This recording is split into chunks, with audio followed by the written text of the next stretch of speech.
Yo, what up? Welcome to the channel. I'm just some guy. If you're new here, welcome, welcome. If you're not new here, well, welcome, welcome. I did that backwards. If you're not new here, I'm supposed to say welcome back.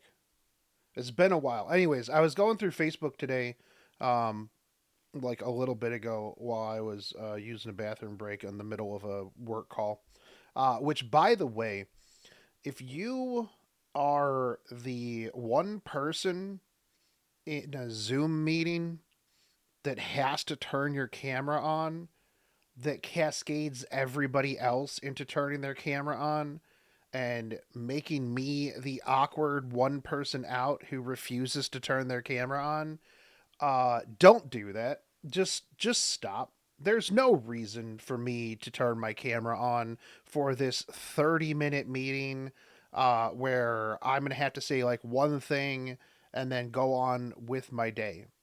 Just stop it. Anyway, so I was in the bathroom and I was scrolling through Facebook to find something to make me upset because that is the best way to get everything out because you get real mad and then like anyways, I came across this meme and then it was a thread about people being mad at reaction content streamers and stuff like that and how they're all just a bunch of parasites. Man, must be nice to just be able to watch a video and get 1.5. How many does Asmongold have here?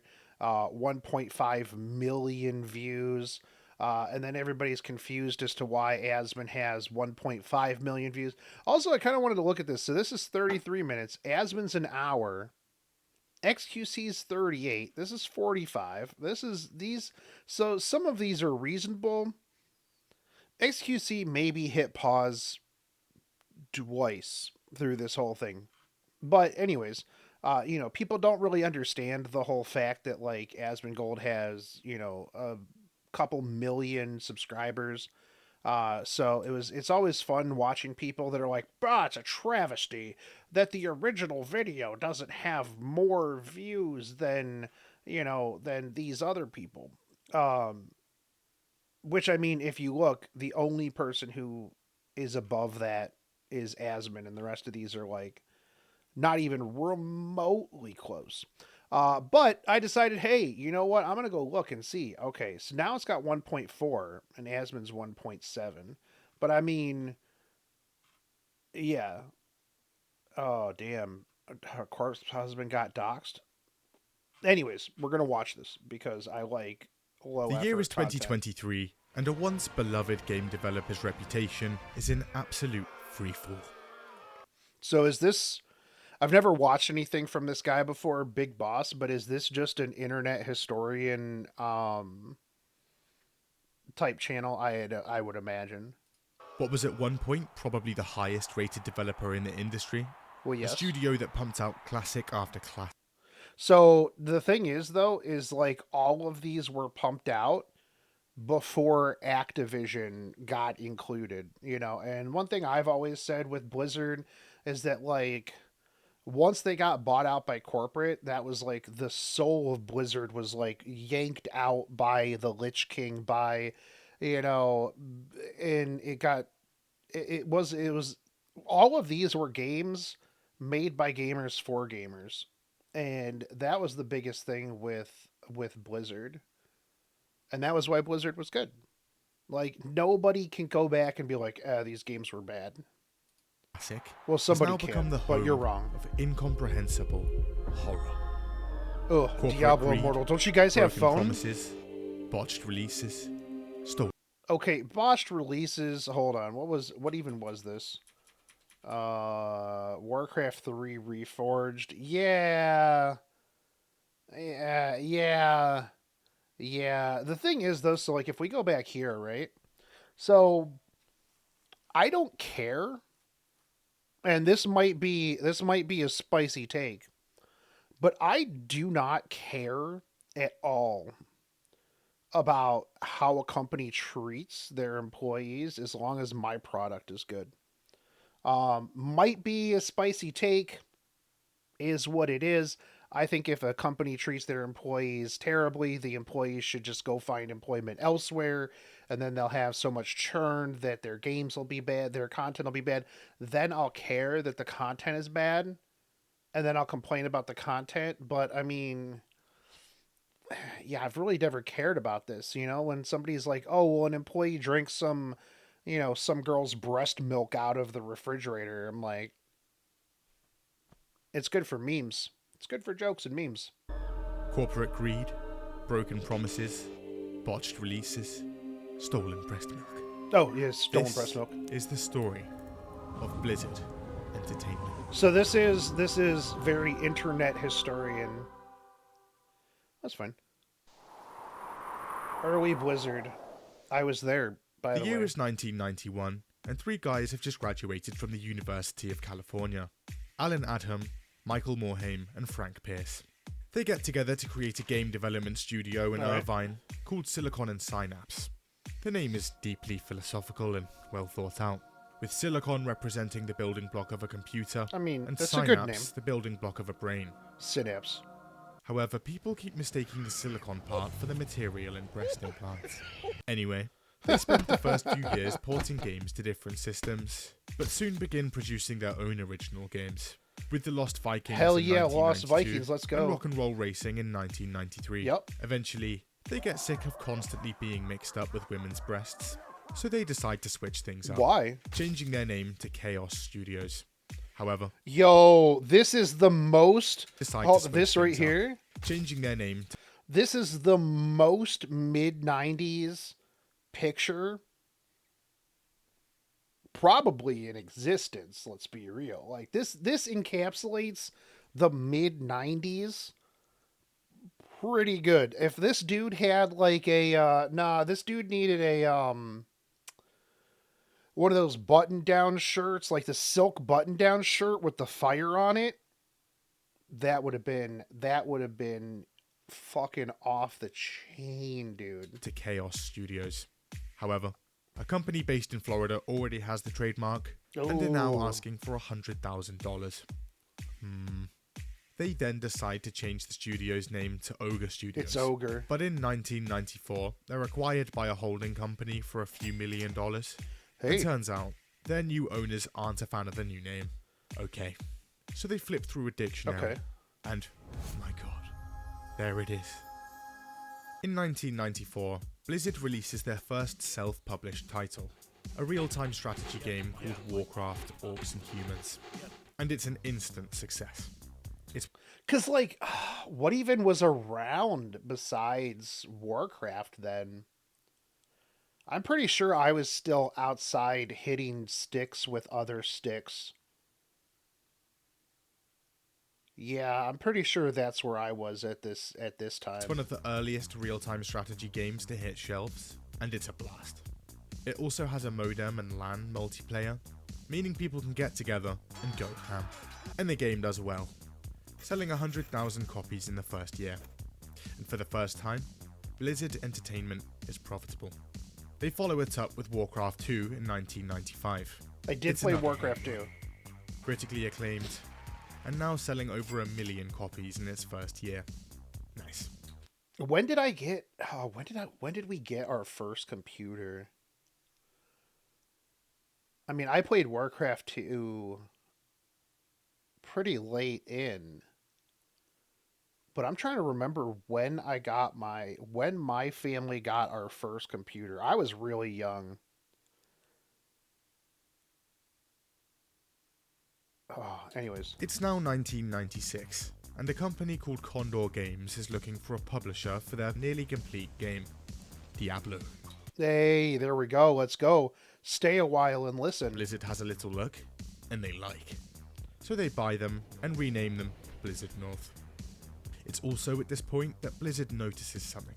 Warcraft 2 had picked up a lasting online player base, mostly through third-party networks that connected players over this magic new thing called the internet. So they decide to make their own, Battle.net.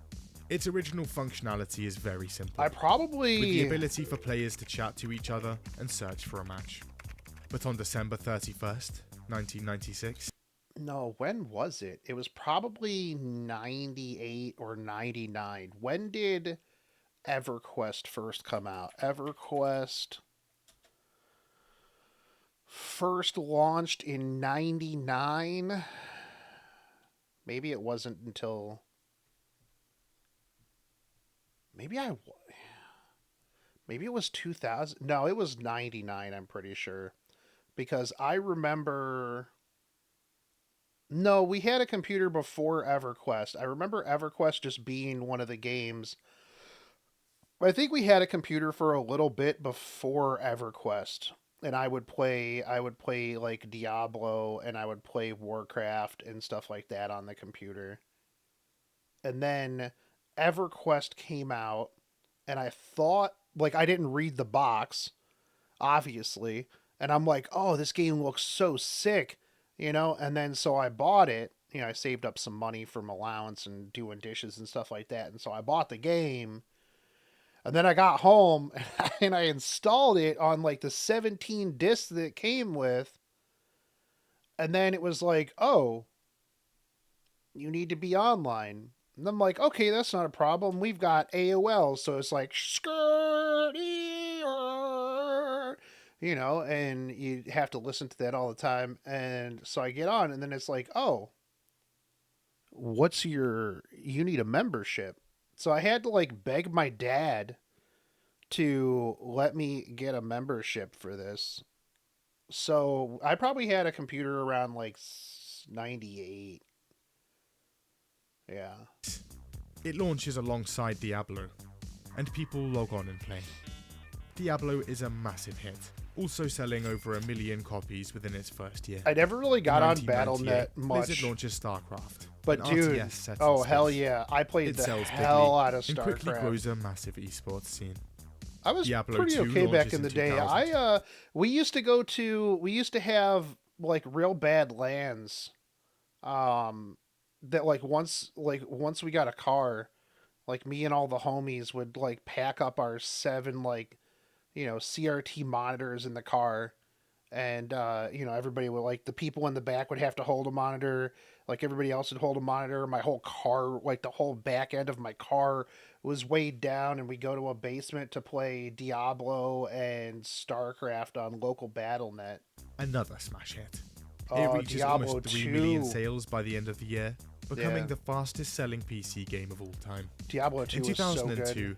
Warcraft is back, and now it has an extra dimension. Warcraft 3 sells 1 million units. Yo, you know what the best thing was about Warcraft 3? The custom maps. Shout out in the chat if you played more custom maps than you ever played Warcraft 3. Pudge Wars, Dota, all of the RPGs. Oh god, the tower defenses, Green TD, Elemental TD.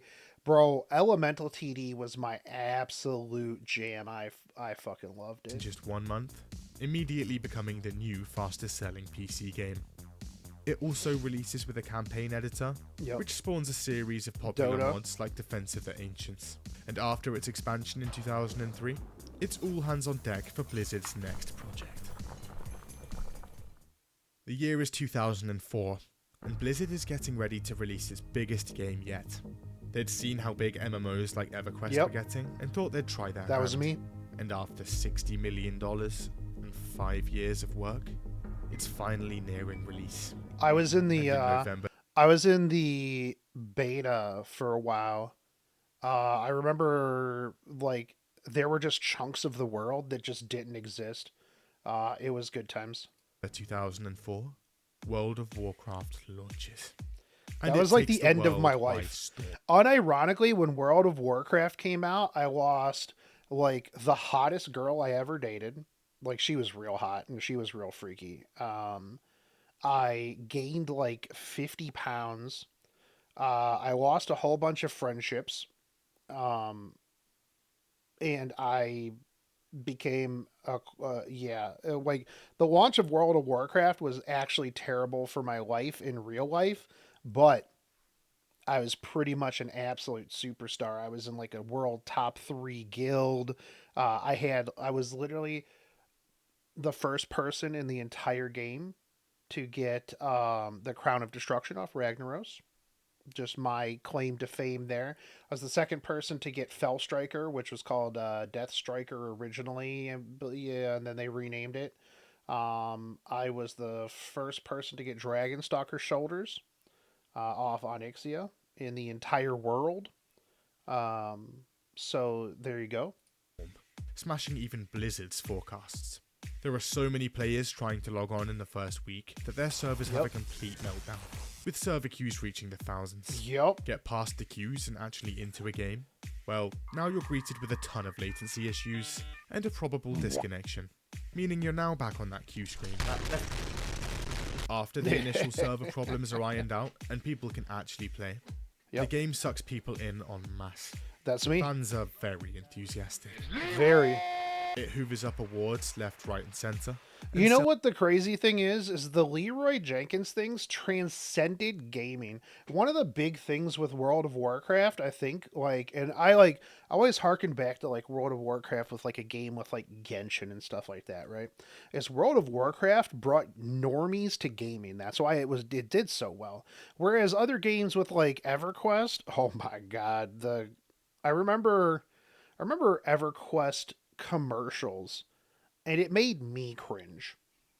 I was a player, I loved the game, and even EverQuest commercials made me cringe, and I'm so I can't, no normal people are gonna be oh damn, but I remember with World of Warcraft, Chad McFuckhammer, the football quarterback is talking about World of Warcraft and shit like that, and you're just damn, that's wild, but I mean, I'm better than you, but that's wild, so it's I think what World of Warcraft did is such a low chance of happening.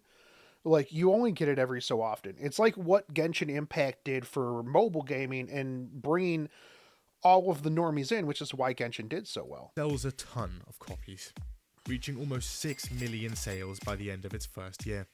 World of Warcraft isn't like your average game though. Instead of simply buying a copy, players have to pay a $15 monthly subscription fee to play. 6 million times 15 every month. And Blizzard isn't doing too badly.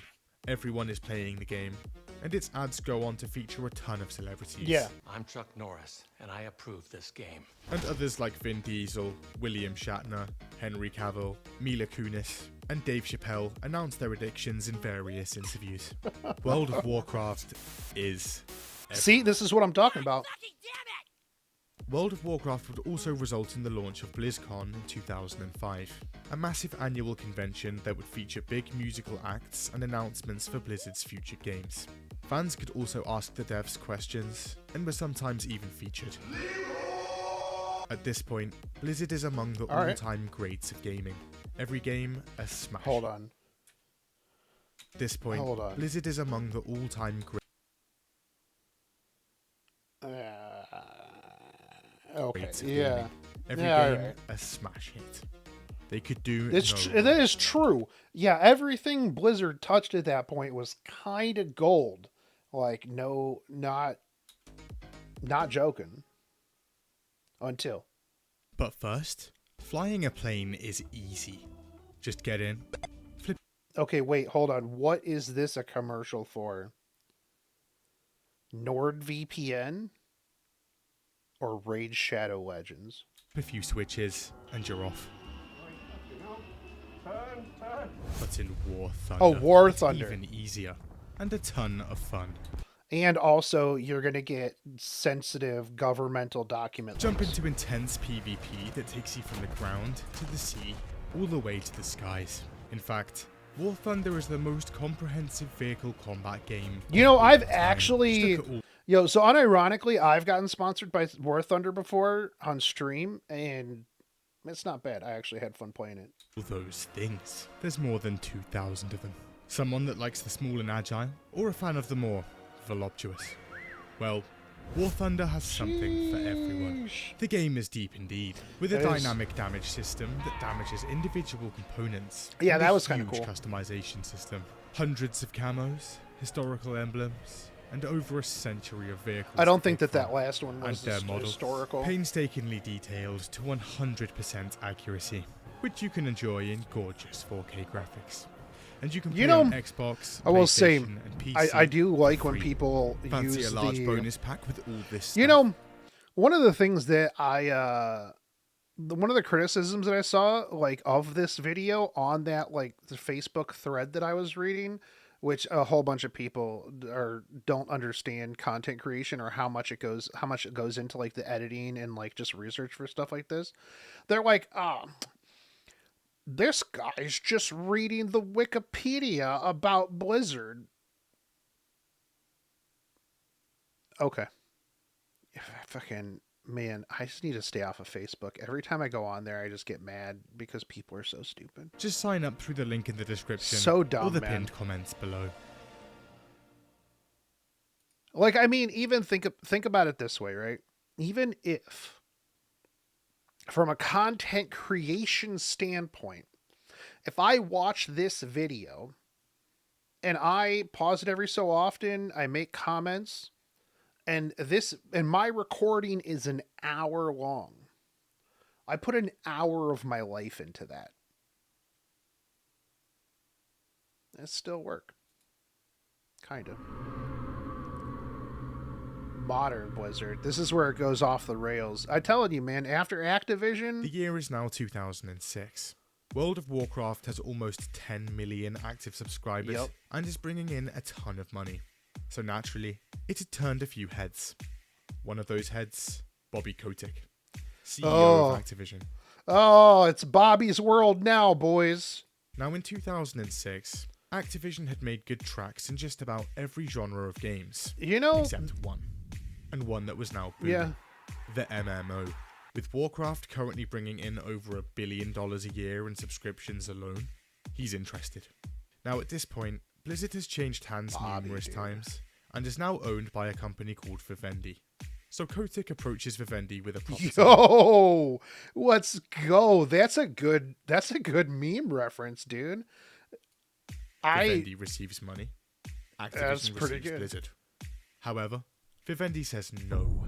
Duh. Instead, Vivendi offers to merge their gaming subdivision with Activision, with Vivendi owning a majority share in the resulting company. And after a brief hesitation from Kotick, in 2008, the deal closes. Activision Blizzard opens its doors with Kotick as CEO, and Activision and Blizzard, now its two subsidiaries. Blizzard would supposedly retain most of its autonomy and keep their CEO, Yeah, it didn't. co-founder Michael Morhaime.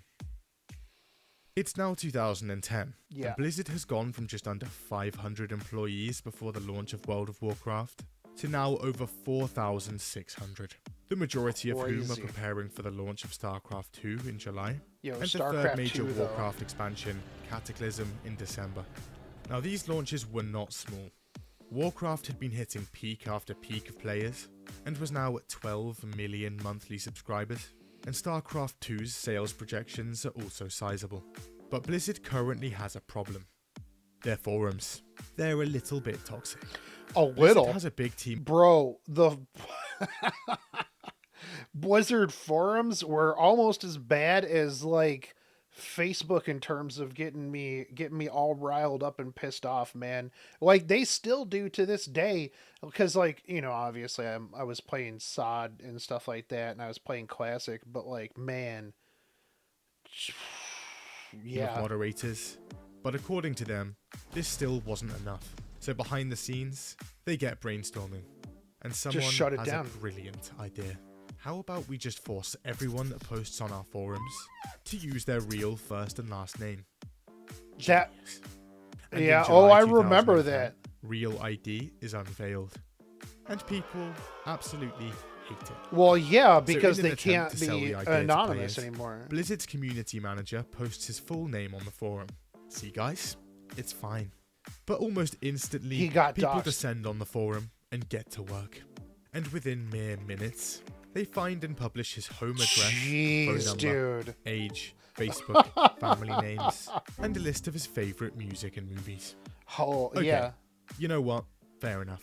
And after just a few days of being announced, Yup. Real ID is scrapped entirely. By 2009, That's the same thing with like when Twitter and all these other companies are like, "Oh, we're going to force people to use their real names, no anonymity on the internet." Like, bro, that's just not going to happen. Like nobody is going to buy into that. Like, that's just no way. The Warcraft 3 mod, Defense of the Ancients, had gained a significant following, and had even spawned a whole new genre of games, MOBAs. For much of that time, Blizzard had paid little attention to the mod or the game, but the success of the recently launched League of Legends could no longer be ignored, and Blizzard finally steps in, starting work on their take on the genre, titled Blizzard Dota. Around the same time, and Valve wants to make their own MOBA. They'd hired the head dev of the original Dota mod, snapped up the Dota trademark, and they're calling their new game Dota 2. Blizzard is furious. Well, yeah. I remember all of this with because I mean I loved Dota back in the day, although on Warcraft 3 like it was so hard to get a game without like levers and just yeah, it was a mess even with like the third party apps and stuff like that. But yeah, I was around for a lot of this because I was super hyped for Dota 2. Um, and man, it was the drama was wild. 12. They file a statement of opposition, arguing that the name Defense of the Ancients was associated exclusively with Warcraft due to it being made in their map editor. However, Yeah, they had this to change a argument has lot of issues. stuff. See, the mod was created in Warcraft 3's map editor, but that map editor had no specific terms and conditions on ownership of said Got maps, 'em. IP, and concepts. They end up settling out of court a few months after, with Valve getting the commercial rights to the term Dota, and Dota 2 releases in 2012. Yep. It's massively successful, and goes on to be an esports giant. Yep. Blizzard gets non-commercial use of the title for its community, and renames Blizzard Dota to Heroes of the Storm, Which releases in was 2015, and support something. is canned 3 years later. Yep. Blizzard would change its licensing agreements for all future games to include their ownership of player-created maps in an attempt to avoid this ever happening again. Yeah, you It's kind of have to put that on 2012, there. and the massively anticipated sequel to Diablo 2 is looking like it's releasing this year. Its development had been a bit rocky, with its dev team, Blizzard North, being canned in 2005, along with their version of the game. But on the 15th of May 2012, Didn't Blizzard North go on? Hold on. Blizzard North. Didn't Blizzard North go on to make Torchlight? Runic Games, Blizzard and Runic developers. Let's see.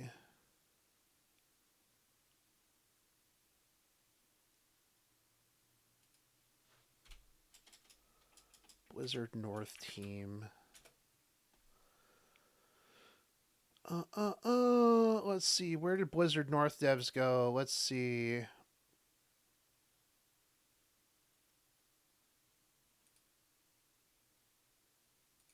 Founders.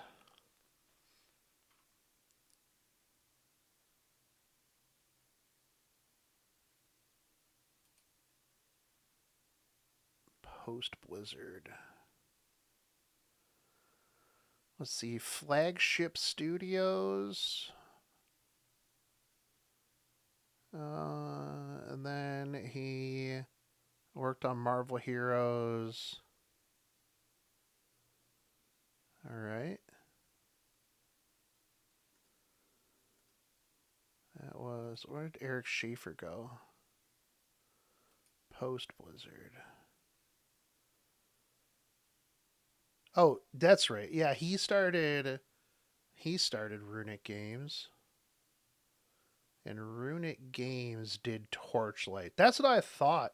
I thought Blizzard North homies went and made Torchlight as this spiritual successor of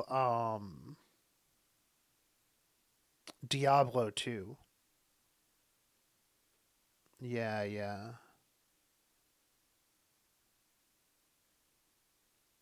Yeah.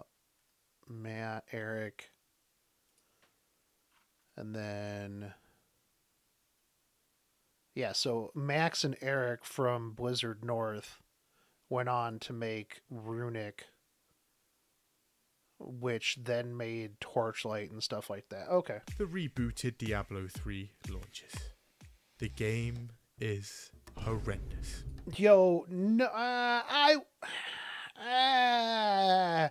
don't know about that one because, like, I remember the game being pretty, like, okay, other than the server issues and stuff like that. Like, but at the same time, every game anymore has bad launches. Like, I'm so tired of the whole, like, like with last Epoch, like, the servers are bad. It's like, well, yeah, the hype for it is huge. Should they have thought about that? Maybe spent a little bit more to make sure that the launch was smooth? Yeah, probably, but like, I don't ever expect a game on launch day or even like a day or two after launch day to be. Maybe I'm just gaslit. For one, its launch is horrific. The game is online only, and turns out there are massive server issues. Yeah. People are spamming their login details over and over, only Which to be doesn't kicked help. out by error 37. What's worse, there's no queue system in place, so you have to manually retry every minute. This issue takes Just over have a a week to macro. fix. Then there's the auction house. Here, loot can be bought and sold using your I remember when this came out, my whole plan was just to farm and sell stuff on the auction house. That was how I was going to make a living. mum's credit card. Activision Blizzard gets filthy rich, while the balancing gets obliterated. Endgame content is also essentially non-existent. However, the game sells almost 4 million copies in its first 24 hours, and over time, slowly makes a turnaround. In 2014, the Real Money auction house is closed, and Blizzard launches Reaper of Souls, an add-on Reaper praised of Souls almost is good. unanimously. They're ready to make a second add-on to the game, but management says no. Apparently, executives see the game as a massive failure and demand devs jump ship. D3 wasn't that bad. Like, I don't really get it. Like, I mean, so I wonder if I wonder if management sees it as bad because so here's like what a lot of people don't really understand about ARPGs, right? Especially seasonal ARPGs is ARPGs, most players, your vast majority of players will play it for 2 weeks. And then they'll be done because they got everything that they wanted in 2 weeks and then they go play something else. A lot of people see a game as like dead or dying if people aren't just playing it 24/7 every day, all day, every day. And so I wonder if that was the case. The year is now 2015. The past 10 years had seen massive expansions to Warcraft, including controversial changes to the game and its mechanics, and player numbers reflect that, now being in steep decline. A growing number of players long to go back to the days of vanilla, version 1 of the game, back in...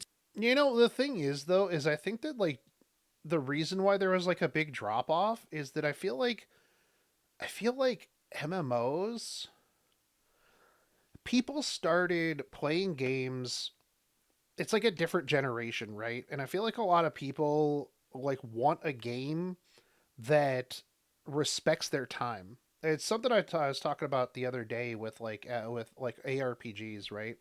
Is I feel like ARPGs respect my time a lot more because I can load up an ARPG and can play it for however long I want because like the content that I'm getting is in like micro doses. I can run 2 maps, I can run 4 maps, I could run some Blight. It's only going to take me 5 minutes, however long, 10 minutes, whatever. And then I could go do something else. Whereas like an MMO is a time commitment. Like you go in and I mean, even if you're just raid logging, like you go in, you organize, like you've got to put in, like you got to be on like probably about a half an hour early to make sure you got your consumables, stuff like that. And then that's 3 to 4 hours of raiding.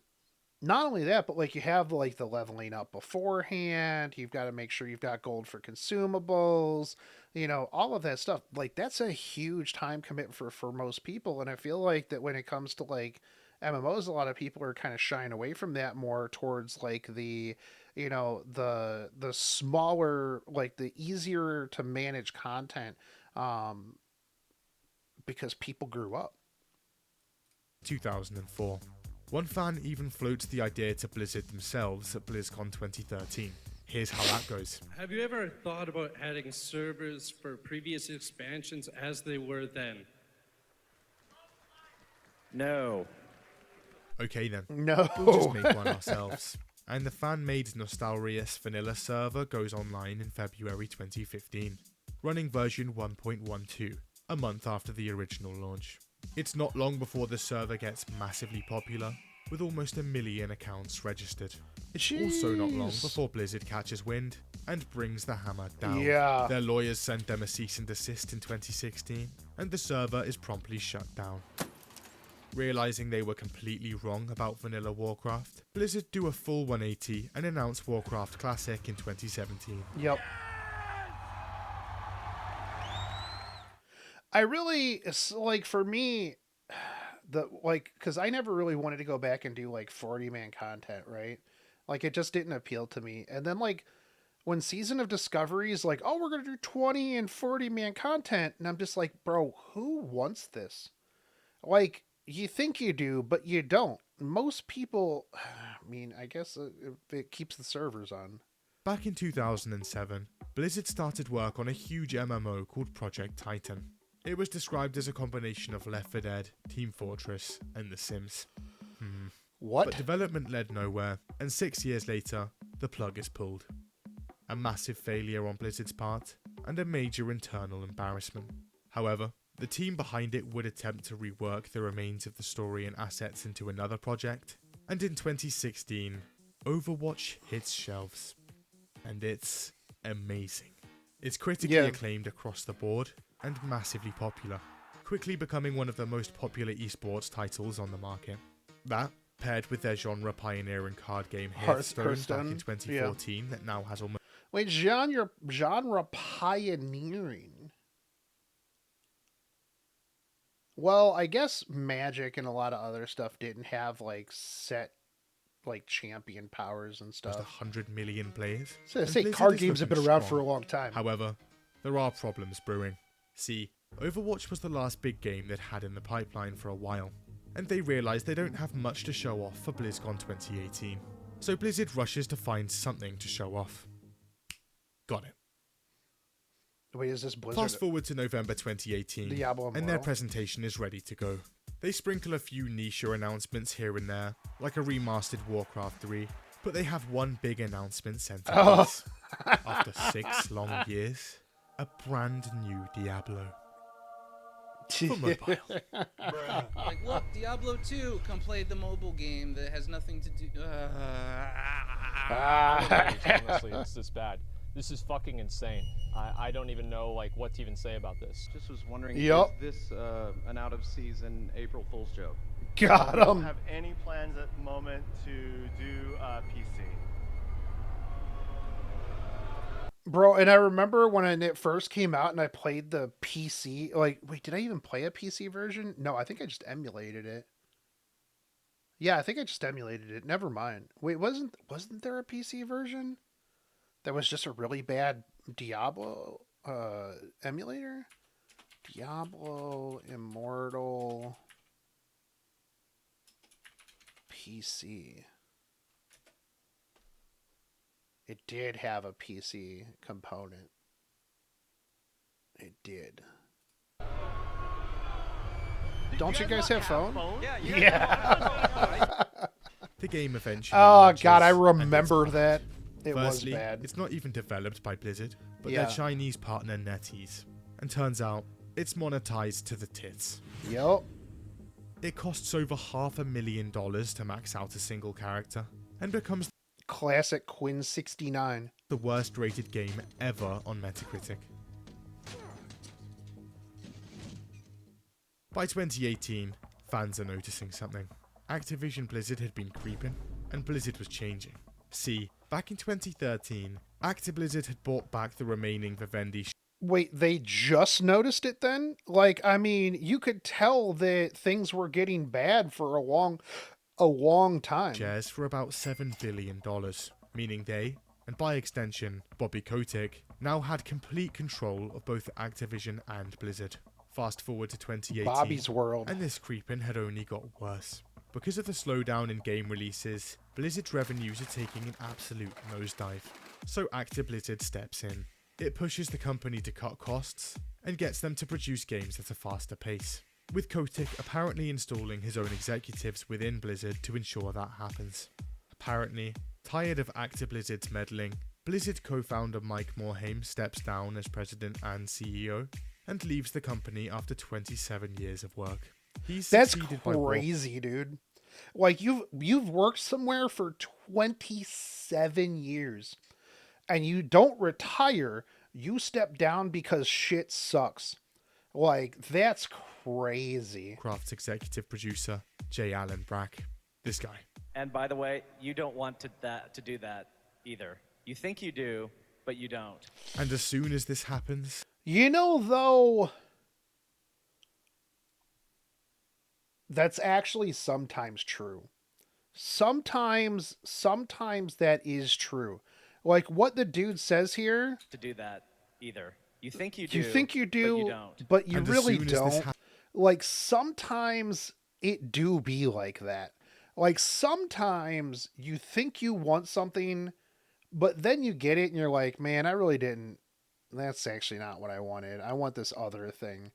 And so, yeah, sometimes happens, we accelerate. The company immediately prioritizes cutting costs, and the Heroes of the Storm's development team is outright annihilated. Its esports league is also scrapped right before its 2019 season. That's As a crazy. result, entire teams, commentators, and support staff are suddenly left jobless. And despite 2018 being a record year for Actiblizzard profits, they lay off 800 employees, almost 10% of the company. To be fair, though, sometimes those layoffs really don't matter. Because let's be real, some of those people, probably not worth it. They begin rehiring the exact same jobs a couple of years later. So going into 2019, I guess people if are you're, not happy. I guess if you hire the same ones, well, maybe they just wanted to get rid of people who weren't performing, and then they just figured that they could just hire back people who would perform better. I don't know. But turns out, over on the other side of the world, and things are happening in Hong Kong. Oh They're God, not I good. remember The this. government has proposed a bill that would give China more authority over them, and that's not too popular. At the same time, Hong Kong native Blitz Chung is participating in Hearthstone's esports league.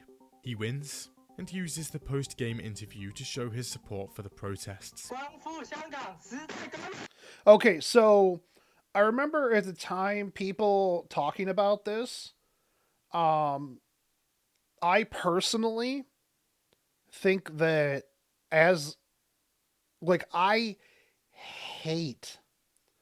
I hate when people use like stuff like this to get political. I hate when they do it at like award shows. I hate when they do it in shit like this. I hate when like the whole like we'll go back like to the Colin Kaepernick stuff in football. I'm not even a huge football fan. Like you are paid to be there to do a thing. Do your thing and then use your platform elsewhere to talk about liberating Hong Kong. Now, I'm not going to get into my opinions on all of that stuff. It is what it is. Maybe I'll talk about it at some point if people want to know.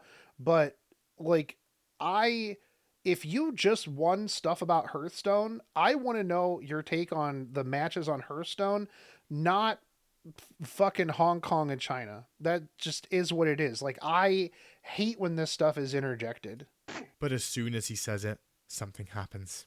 See, Blizzard has a huge player base in China, and to keep that player base available to them, they have to bend over backwards for the Chinese government. So I when mean, this happens, yeah. they go scorched earth. They take the live stream down seconds after he says it, slap him with a year-long ban, and even confiscate his prize money. Even the guys casting the stream are fired. It's not long before the internet catches wind, and people are furious. At one point, even Congress members have a go. After a few days of pressure, Here's like one of the things too, though. Is it in the contract that like you don't say shit like this? Like if you're contractually obligated to like not say controversial shit. I mean, also as a professional, like in anything, I know that they're younger people, but like as a professional, like it is what it is, right? You know, I'm not the biggest fan of censorship. And again, if homie said it on his own personal stream, then and he caught like some flack from the company, then I would be like, yo, that's not right. You know, I don't think a company should ever be able to do much about somebody like, you know, saying some shit on their own private platform, not representing, you know, I take that back. If somebody's sponsored, like if you were sponsored by it, well, they could pull your sponsorship. You know, the company has the right to pull your sponsorship, but I don't think that like, you know, confiscating their money or slapping them with like a year-long ban or something like that would be right. But like, say you're sponsored by, you know, G Fuel, and then like you come out and you say some wildly heinous stuff. Yeah, G Fuel has the right to like not want to work with you anymore. But you also still have the right to say that. Like you just got to think about like your brand and how that's gonna interact with your brand, I guess. Yeah, all right. J. Allen Brack eventually comes out. He reduces the ban to half a year and grants Blitzchung his prize money back. He also says that Blizzard's relationships with China had no influence on their decision. Blizzard is starting to look seriously not cool, so they decide to go into BlizzCon 2019 with the big guns, announcing Diablo 4 and Overwatch 2. God. Also, that Warcraft remaster they'd announced at the infamous 2018 BlizzCon is coming out next year. This'll be good. I remember being really hype about Diablo 4, and then we got Diablo 4, and D4 bad. Back in 2015, Blizzard had set up a subdivision to remaster old games, the first of which would be Warcraft 3. And in January 2020, the highly anticipated remaster launches. And, oh boy, the game is beyond terrible. Here's why. Before launch, Warcraft 3's advertising touted multiple new features, over 4 hours of cinematic new cutscenes, more story, and new... I'll be real, I didn't play it. I didn't bother. I was like, you know, I already played Warcraft 3. I don't need to play Warcraft 3 remastered. Like, I don't need to buy it again. Voice acting, and a complete campaign overhaul, changing the story to be more in line with the current Warcraft lore. But when players log on, turns out absolutely none of this is in the game. This is after being advertised on the website for over a year. There's also a ton of features from the original Warcraft 3 just outright missing. Here are a few of them. No ranked play? No. No profiles? No. No account stats? No. No custom campaign? No. No clans? No. No cross-region play for custom games? No. And no offline play? No. It's possible after... I really hate games that have no offline play.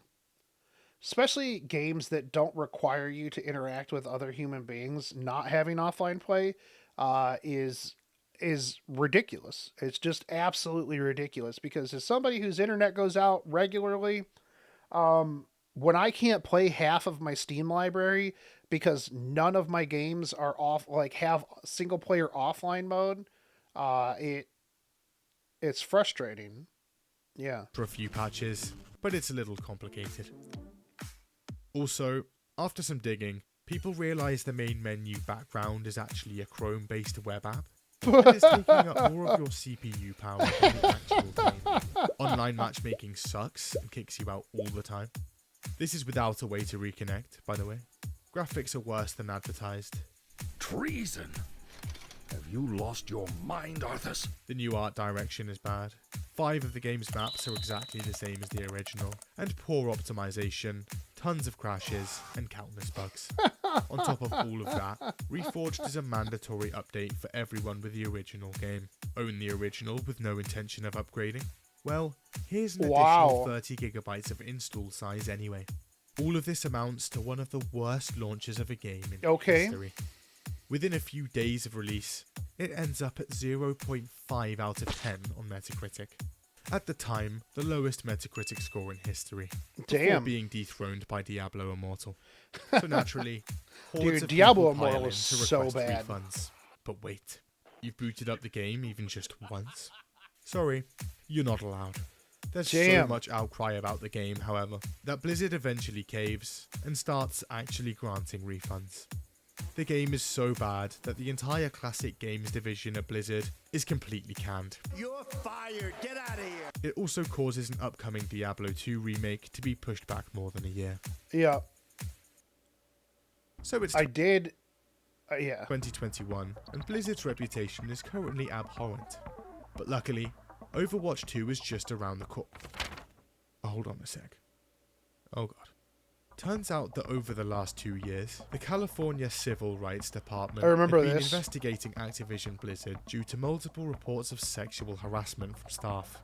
And by July 2021, they had enough evidence to file suit. The lawsuit states that sexual harassment, unwanted advances, and groping are common within Blizzard, both before and after the merge. This includes the mention of an executive suite at 2013's BlizzCon. It's not a nice place. In fact, some employees literally dub it the Cosby Suite. Then there's the alleged underpaying of women, and complaints to both HR and the president repeatedly being ignored. You know, with the whole underpaying of women thing, just negotiate for better pay. The thing is after a certain point, when you're getting a certain point of salary, I've had this conversation with people before, and I've talked to my mom about this too. Is it seems like women, when because if you've had a big boy salary job, they'll come back after your interviews and they give you an offer, and they'll be like, hey, will you take 65,000? You don't just go, yes. You go, I'll think about it, but I was thinking more around 75. I'll meet you in the middle if that's cool. And so you negotiate for your pay, especially depending on how good you killed it in the interview. And I think I saw a video talking about a study or something like that at one point, where women were just more apt to be yes, money, fantastic, I'll take whatever it is that you offer me, and then they don't negotiate. And it's well, that's part of your problem. Negotiate more. They're not going to pay you more if they can pay you less. That's just stupid. But there was something else. The employee's breast milk. It keeps being stolen. In the lawsuit, more than one employee alleges breast milk theft. It was very clearly breast milk, in baggies with a baby's face on it, a former producer claims. One day, I went to retrieve my pumped supply at the end of the day, and it was gone. The fallout is monumental, and makes headlines industry-wide. Few people it was spared. pretty good. Current There were a lot of Diablo good 4 memes. lead, gone. His character's name in Overwatch, also gone.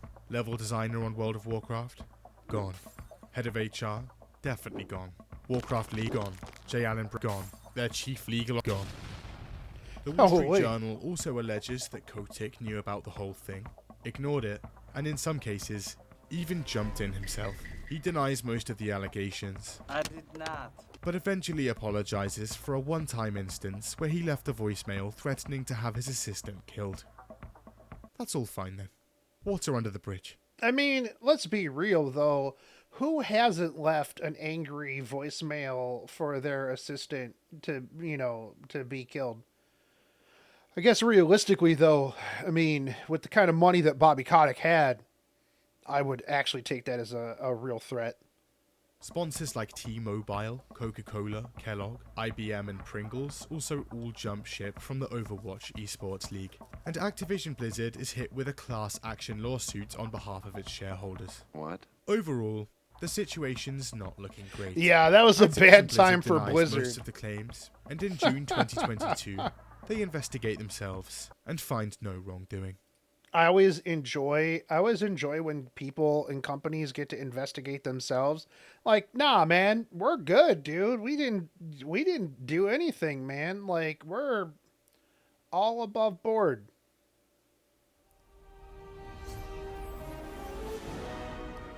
The immediate reaction to Overwatch 2's announcement was one of confusion.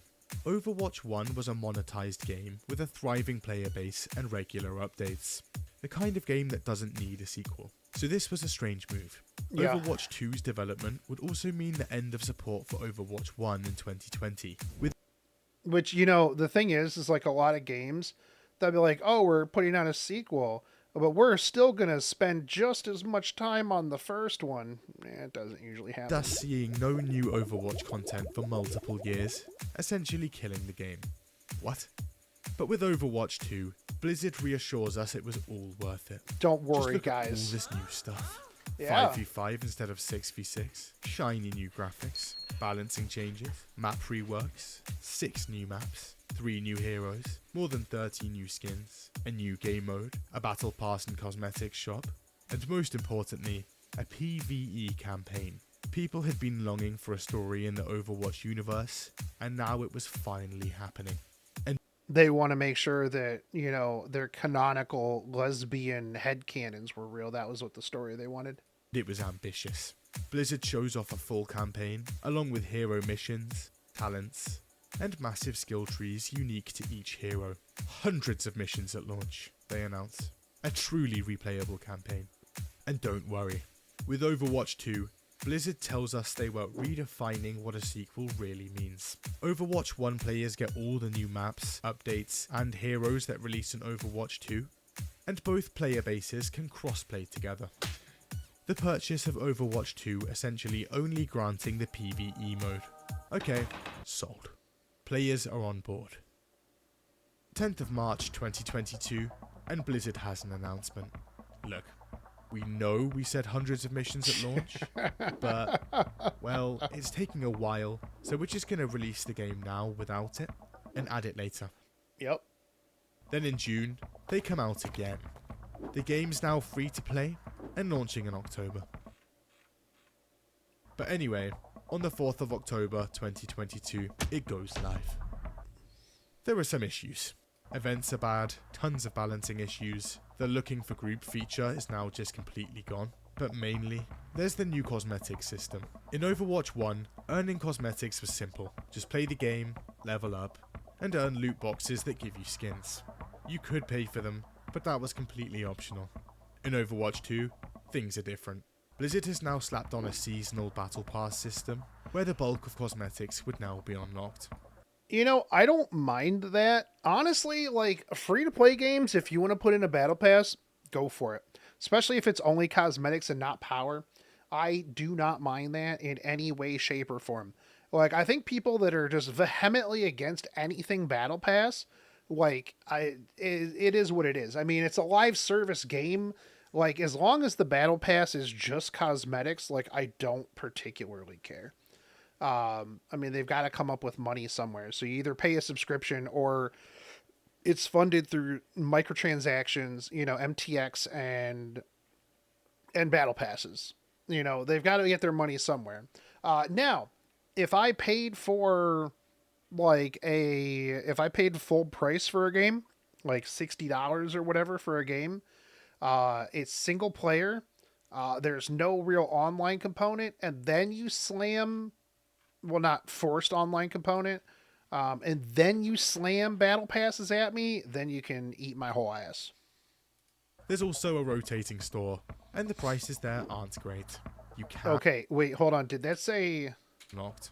There's also a rotating store, and the prices there aren't $40? great. Wait, hold on. It's got 19 items in it. Okay, I thought it was just this one gun. That's still too much money. You can unlock skins for free through the challenge system, but there's a problem. It takes about 8 months to get one. A simple character recolor takes almost 4 weeks. Damn. All of this means that it will take you around 327 years to get all the stuff you could get relatively quickly for free in Overwatch 1. Better get playing. Also, there's now a new hero every other season, and they'd be locked behind the later levels of the season pass. Your options are, spend every minute of your life grinding for them, or pay up. Give me money. Wait, isn't that how League of Legends is though? Like, isn't that the League of Legends model? I haven't played League in a long time. But I remember, like, you could either save up points for a new champion or you just paid for it. In Overwatch 1, I could they be were wrong. unlocked straight away. Fans don't take kindly to these changes. But then in May 2023, Blizzard comes out again. So, that PvP hero campaign that we've been advertising, and was pretty much the sole reason we made the sequel in the first place, pretty much completely scrapped. No more talent trees Jeez. or hero missions. Instead, Yep. we're just gonna pepper some PvE missions around every few seasons. What the fuck? This was essentially the entire selling point for the sequel. Some Yeah. of the remaining story content is still planned, with its first release on August 10th. But when it finally releases, it's only 3 missions. Blizzard is saying the game won't be getting any more story missions until at least 2024. They also add Overwatch 2 to Steam, and it instantly becomes the worst reviewed game of all time. Just taking fat L after fat Yeah, L. All right, here we go. Here's Diablo 4. D4 bad. It's now 2023, and Blizzard's reputation has never been worse. So Yep. when Diablo 4's release approaches, people are cautious. But on That's the 5th true. of June, the game launches. And it's surprisingly I bought the really expensive streamer early release mode. Yeah. good. There is some No. issues No, what are you talking about? Like, what, for maybe the first, like, 10 minutes? here and there, but reviews are mostly positive, and over No, those reviews got fucking bought. That's what they did. People were complaining about it from the very beginning. 10 What do you million mean? people log in and play, making Diablo 4 Blizzard's fastest selling game Log of all in. time. For the first time in years, things are actually looking up. And this game was live service, meaning it would receive 3 seasons of content for the foreseeable future. The first of which was launching in July. A month later, and in July, Season 1 of the game drops. It Wait. is the No, there is a whole lot more to that. What do you... This video is... Okay, I was on board all the way up to here. How are you going to skip out the constant nerfing of fun? The fact that that things were nerfed, the fact that lag was absolutely horrible. Dungeons were like the only way to level up. The end game was completely non-existent. The fact that you had to like redo absolutely everything every time you wanted to play another character. Like all of this other stuff, like the trees and skills were bad. The game overall was not very well received. Even before this first season that came out, the season of the Malignant, D4 bad was a meme before the first season even came out. Video, what are you talking about? It was the highest rated, by outlets that like were paid off to, slurp up some Blizzard semen. Like D4 D3 was better than D4. Like what are you even on about, dude? Like, what is this guy even on about? disastrous. And Reddit goes into a complete meltdown. Yeah. Turns out, everything gets a big nerf, including the Yep. Metacritic score. The Sorcerer class, which was already underpowered, is hit especially hard. Then there's the enemies being overpowered, much less XP, a bunch of reskinned dungeons and enemies, barely any new content, and 0 quality of life changes. Yeah. Everything here is wrong.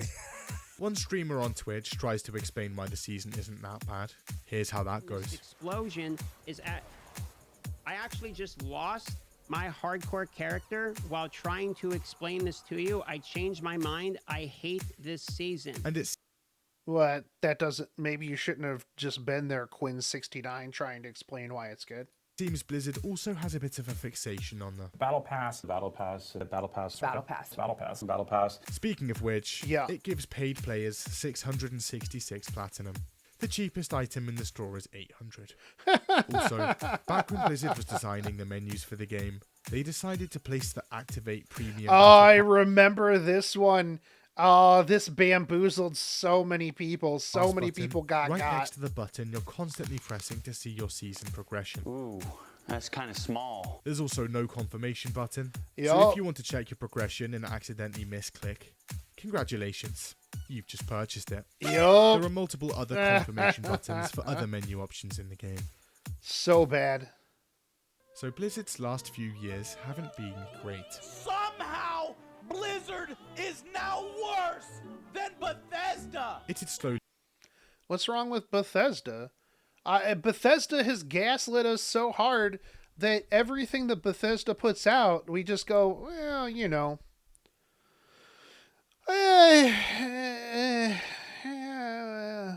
Well, you know. It is what it is. I'm gonna go play Skyrim again for the 700th time. become clear to people. With overreach from Activision, more fiscal concern, and most of the original talent having left the company, among other things. Maybe Blizzard wasn't the company it once was.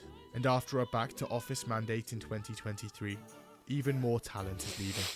So much talent that Blizzard is now actually creating crisis maps for what content they can and can't get done.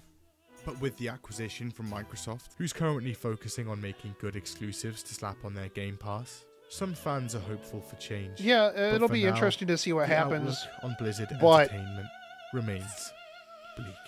we'll see. We'll see, right? All right, so that was don't Blizzard. Forget about the epic. Oh, accurate yeah. So that was Blizzard worse than you thought. So the video overall was okay. Again, it's like the internet historian, like just kind of glazing over the top of everything, kind of like the rundown of it. I don't mind these. Like, these are pretty good, especially like for a funny meme timeline of everything. You know, some of the stuff he got wrong with, like, you know, Diablo 4, which was such a small portion of it. Like, you know, just such a small chunk here at the end. Like, what is this?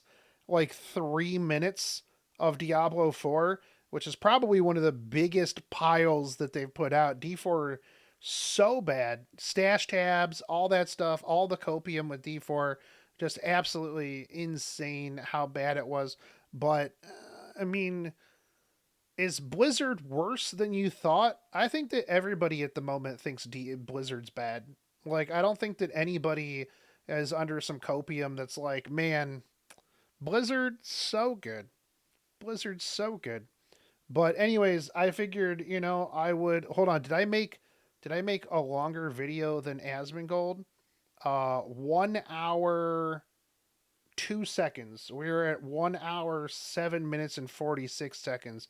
Take that, Asmongold. Bootleg Asmongold here to give you even more content than before. If you like this content, like it. If you didn't like it, let me know.